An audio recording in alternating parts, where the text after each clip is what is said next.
Update po tayo kaugnay sa search and rescue operation sa mga sakay ng tumaob na fishing vessel sa Santa Ana, Cagayan. May ulat on the spot si Nico Wahe.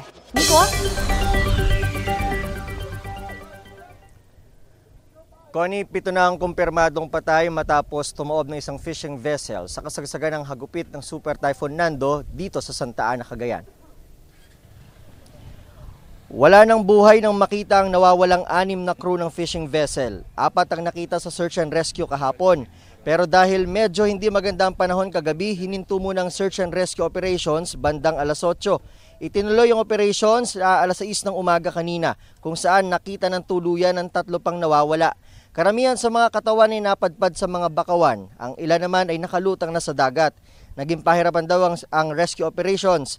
Kinailangan pang gumamit ng chainsaw para lang butasin ang bangka at makuha ang mga katawan na nasa loob ng tumaob na vessel. Inihahanda na ang mga katawan para maiuwi sa kanilang mga probinsya. Ilan sa mga crew ay nakatira rito sa Cagayan, Aurora, Quezon at Bicol. Connie, yung nakikita nyo, yan yung mismong fishing vessel na tumaob nung kasagsagan ng bagyo. Talagang wasak na itong fishing vessel na to. Sa ilalim niyan, yung engine room, doon nagtago yung ibang, doon napadpad yung ibang mga crew nitong fishing vessel. At ito nga sinasabi ng Coast Guard, hindi umalis doon sa fishing vessel yung mga crew kahit kasagsagan na ng bagyo para bantayan ito. Ang irerekomenda daw ng Coast Guard at maging ng MDRRMO sa LGU ay kapag ganito masama ang panahon, wala na dapat matitira maging dito sa loob ng kanilang mga bangka. Balik sa iyo, Connie. Maraming salamat, Nico Wahe.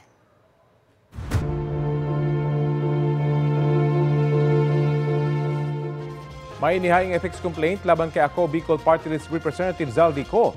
Kaugnay ito sa budget insertion sumano ng si Copa ang namumuno sa House Committee on Appropriations noong 19th Congress.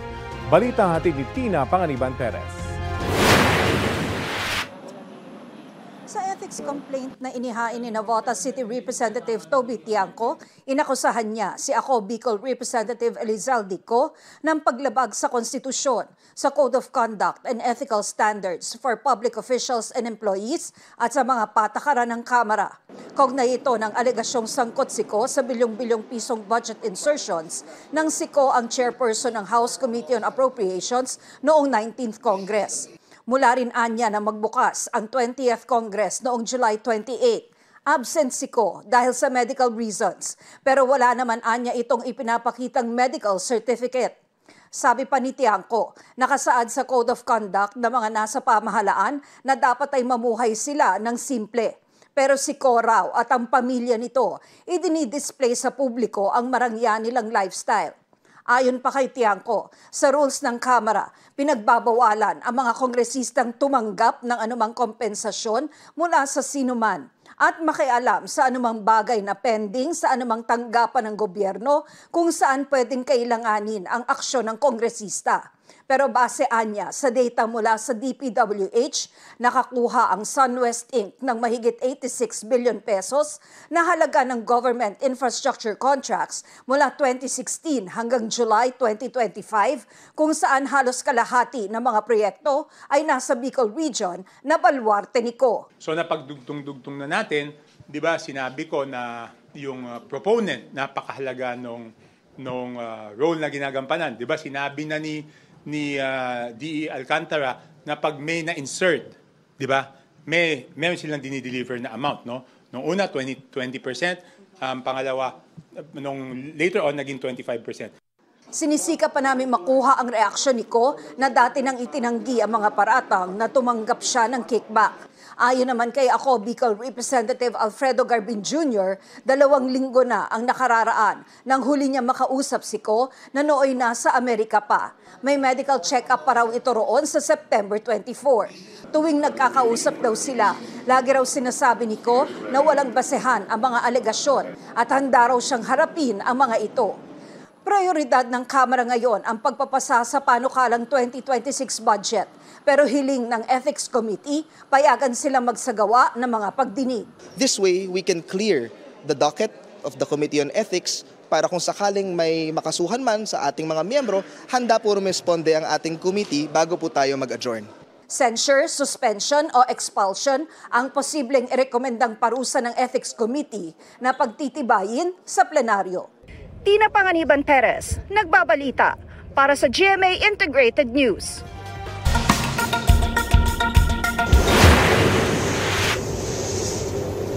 Maging ang Hong Kong naramdaman ang hagupit ng Typhoon Ragasa o ang Bagyong Nando na dumaan sa Northern Luzon kamakailan. Yan ang sinasabing pinakamalakas na bagyong nalalasa sa Hong Kong ngayong taon. Halos naparalisa ang buong Hong Kong sa paglandfall doon ng bagyo. Mahigit 700 flights ang nakansela. Itinaas sa Hong Kong ang Typhoon Signal number 10, ang pinakamataas na babala nila sa publiko. Nagresulta yan para i-shutdown ang maraming negosyo at transport services sa lungsod. Ito ang GMA Regional TV News. Nagbabalik ang GMA Regional TV para sa mainit na balita sa Visayas at Mindanao. Pahirapang makatawid sa ilog ang ilang residente sa Buldon, Maguindanao del Norte dahil sa nasirang tulay. Cecil, paano yung diskarte ng mga residente ngayon nasira yung tulay? Rafi, natatawid nila ang rumaragasang ilog gamit ang improvised na zipline. Para makapunta sa kabilang parte ng ilog, umuupo sa kahoy na kakabit sa lubid ang mga residente. Ayon sa mga residente, yan ang ginagawa nila tuwing tumataas ang antas ng tubig sa Lumabik River. Nasira kasi ng baha ang tulay na itinayo roon at hindi na inayos. Yan lang din ang daan nila papunta sa paaralan, pamilihan at ospital. Malaking hamon din daw tumawid doon kapag masama ang panahon. Inilikas naman ang mga pasyente mula sa Buluan District Hospital sa Maguindanao del Sur dahil sa pagbaha. Mahigit 200 pasyente ang inilipat sa Women's Center malapit sa Kapitolyo. Nakauwi na ang mahigit 100 sa mga pasyente.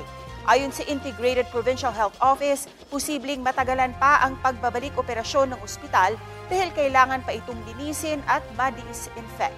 Tuloy-tuloy naman ang pagbibigay tulong ng lokal na pamahalaan sa mga apektadong pasyente at health workers. Napinsala naman ang 16 na bahay sa Liganes, Iloilo dahil sa malakas na hangin. Sa tala ng Municipal Disaster Risk Reduction and Management Office, 14 sa mga bahay ang partially damaged habang 2 ang totally damaged. Ayon sa Pag-asa, wala namang buhawi o thunderstorm na namonitor sa lugar.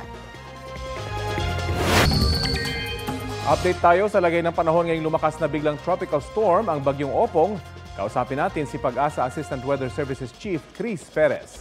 Magandang tanghali at welcome po sa Balitang Hali. Magandang tanghali po, Sir Rapi, at sa lahat po na ating mga taga-subaybay. Opo, may lugar na po bang may nakataas na babala ng bagyo?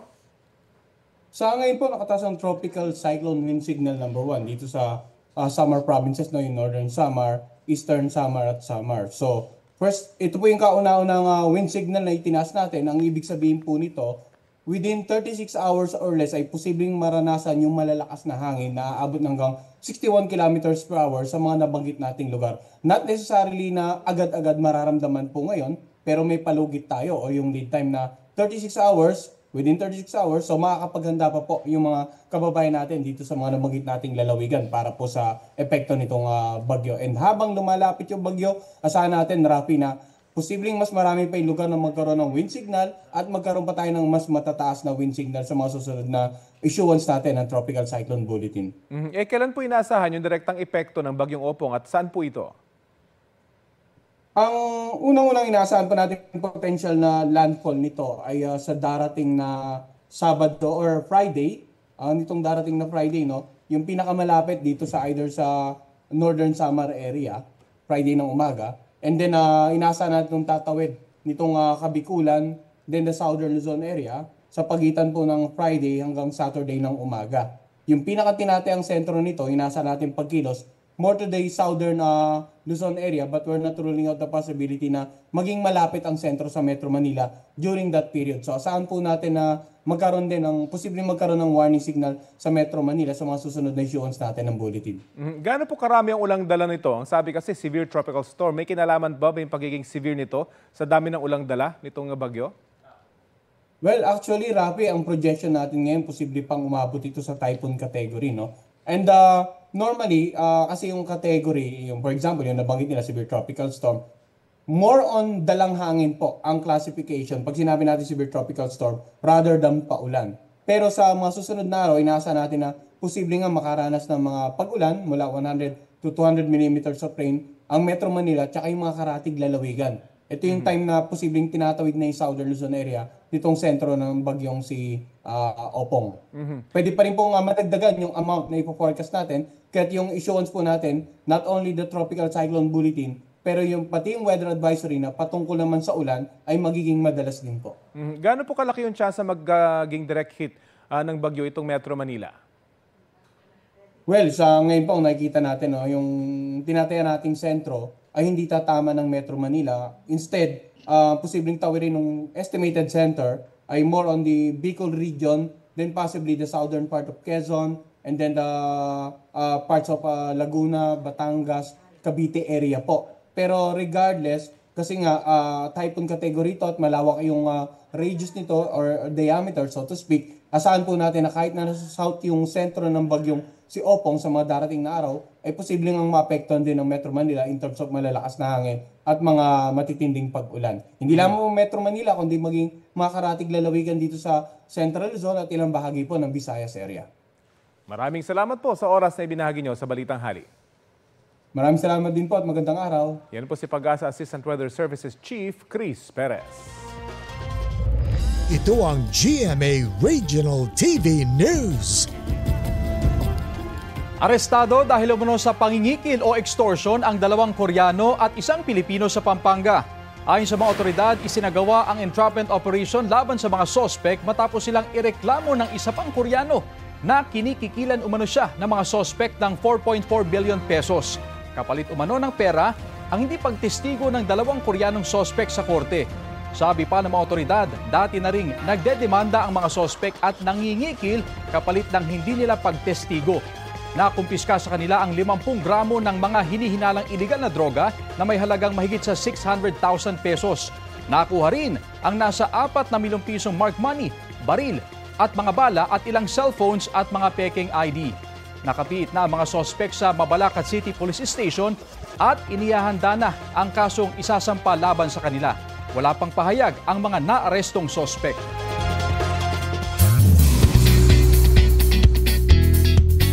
Magbabalik si Shala Dismaya sa Bubble Gang para ipagpatuloy ang pagpapabaha ng saya. This time, may makakasama na siya. Sa official social media platforms ng programa, makikita si Shala, played by Michael V, na may kasamang lalaki na haharap daw sa pagdinig. Wala pang full face reveal pero ipinakita na ang nameplate niya na si Corny Dismaya. Ano kaya ang magiging connection niya sa pagdinig? Abangan yan this Sunday sa GMA, 6:10 p.m.